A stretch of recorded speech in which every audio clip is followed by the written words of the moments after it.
melakukan pemeriksaan untuk mengetahui tingkat kesadaran pasien. Pasien sudah berada pada pemeriksaan, saya akan mencuci tangan dulu, siapkan diri. Baik, pertama saya akan melakukan pemeriksaan tingkat kesadaran. Pertama saya akan melakukan nilai membuka mata. Apabila saat di lengan pasien sudah membuka mata, maka nilainya adalah 4. Apabila pasien dalam keadaan menutup mata, bisa dicoba dengan memanggil nama seperti bapak, bila mengingat suara saya bisa membuka mata. Nah, apabila seperti ini nilainya 3. Apabila masih belum merespon, bisa dirangsang dengan rangsang nyeri. Pertama bisa dipencet di supraorbital atau di kuku. Set. Apabila membuka mata ketika dirangsang nyeri, maka nilainya ada 2. Apabila tidak ada reaksi sama sekali, maka nilainya 1. Selanjutnya saya akan melakukan pemeriksaan respon verbal. Apabila pasien bisa diajak berbicara seperti bapak, namanya siapa? Ayan, Saat ini ada di mana? kamar Rafri. Baik, apabila pasien bisa diajak berbicara dengan normal, maka nilainya 5. Apabila pasien bisa diajak bicara namun jawabannya ngawur, nilainya 4. Seperti bapak, namanya siapa? Devi Uno. Nah, ini bicaranya ngawur, berarti nilainya 4. Apabila pasien cuma bisa berbicara satu kata seperti aduh atau sakit, maka nilainya 3. Bapak, apakah namanya siapa? Nah, ini nilainya 3. Apabila mengerang itu 2. Ini 3 itu aduh sakit. Itu aduh. Aduh, oke. Apabila mengerang nilainya 2. Bapak namanya siapa? Nah, ini nilainya 2. Apabila tidak ada respon, nilainya 1. Selanjutnya akan menilai respon motorik. Nilai 6 apabila pasien dapat mengikuti perintah. Bapak bisa tolong diangkat tangannya. Nah, ini nilainya 6. Nah, apabila pasien tidak merespon perintah, bisa dirangsang dengan cara merangsang nyeri. Nah, pertama di bagian kuku terlebih dahulu. Nah, apabila pasien menipis sampai ke atas klavikula, maka dia nilainya 5. Kalau misal belum merespon, bisa dirangsang di bagian supraorbital. Nah, apabila seperti menepis tapi tidak melebihi klavikula, maka itu nilainya 4. Kalau masih belum merespon, bisa dirangsang di trapezius. Nah, Belum. apabila fleksi secara cepat, maka itu nilainya adalah 3. Lambat. Oh iya, lambat. Terus apabila masih belum merespon, bisa dirangsang di bagian korpus sternum seperti ini. Nah, apabila tangannya jadi ekstensi seperti ini, maka nilainya adalah 2. Apabila tidak ada reaksi setelah diberi rasa nyeri, maka nilainya 1. Setelah itu, hasil pemeriksaan sudah disebutkan hasilnya untuk ACE berapa, misal normal ya, atau ACE bisa dirangsang suara, berarti ACE 3. Terus respon verbalnya jawabannya ngawur, berarti 4. Terus respon motoriknya misalnya menepis itu 5. Berarti dijumlah 3 tambah 4 7 tambah 5 12. Hasilnya 12, berarti kondisinya adalah seporokomatus. Baik, pemeriksaan sudah selesai. Dari pemeriksaan KCS didapatkan hasil totalnya 12 soporokomatus. Maaf. Itu apabila sudah selesai. Selanjutnya saya akan melakukan pemeriksaan orientasi. Pertama ada orientasi orang dengan bisa ditanya, bapak namanya siapa? Ayan, Baik. Usianya berapa? 13. Baik, selanjutnya bisa ditanyakan orientasi tempat. Bapak tahu ini di mana? Tahun di kamar Rafri. Bapak ingat kita di kota mana? Solo.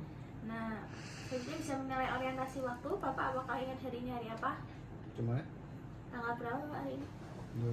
12. Baik. Selalu dari hasil pemeriksaan bisa disimpulkan dari pemeriksaan orientasi tidak didapatkan dari pelayanan orientasi pada pasien. Apabila ada pelayanan orientasi bisa disebutkan dari pemeriksaan orientasi didapatkan adanya pelayanan orientasi entah pada orang, tempat atau waktu pada pasien. Selanjutnya kami akan melakukan pemeriksaan tanda meningial. Pertama ada pemeriksaan kaku kuduk.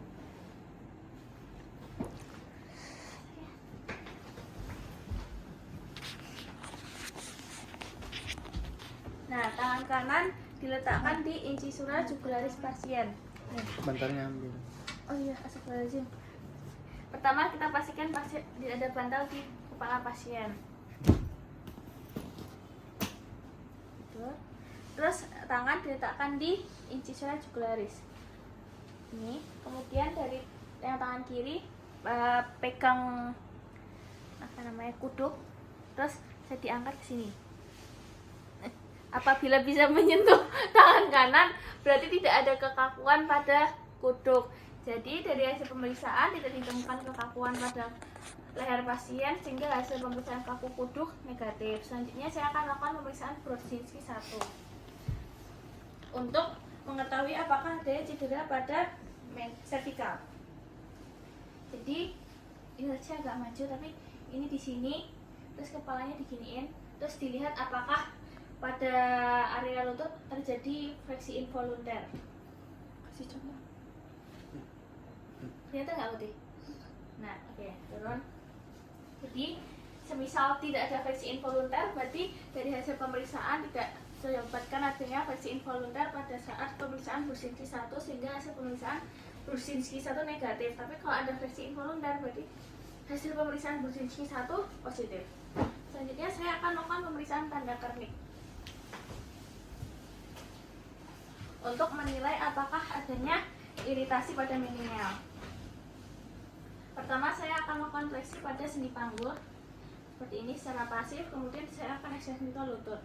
Pada pemeriksaan tanda kernik bisa ditanyakan apakah terasa nyeri Bapak. Apabila tidak terasa nyeri berarti itu normal. Dan saya lakukan metode kaki satunya, fleksi panggul, ekstensi lutut kurang dari 105 derajat. Ya baik, tidak terasa nyeri. Jadi dari hasil pemeriksaan tanda kernik tidak ditemukan rasa nyeri pada saat pemeriksaan, sehingga hasil pemeriksaan tanda kernik negatif. Selanjutnya saya akan melakukan pemeriksaan Brudzinski 2. Gerakannya sama kayak tanda kernik, cuma yang diamati apakah terjadi fleksi involunter pada kaki kontralateral. Ini tidak ada, coba kalau ada. Nah, ini kayak gini. Nah, terus akan ada satunya. Nah, jadi dari hasil pemeriksaan Brudzinski 2 tidak ditemukan adanya fleksi involunter pada kaki kontralateral.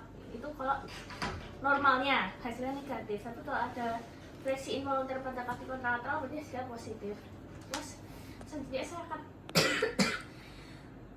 melakukan pemeriksaan tanda nyeri. Bapak, saya akan memberikan skala nyeri, skala dari nomor 0 sampai 10.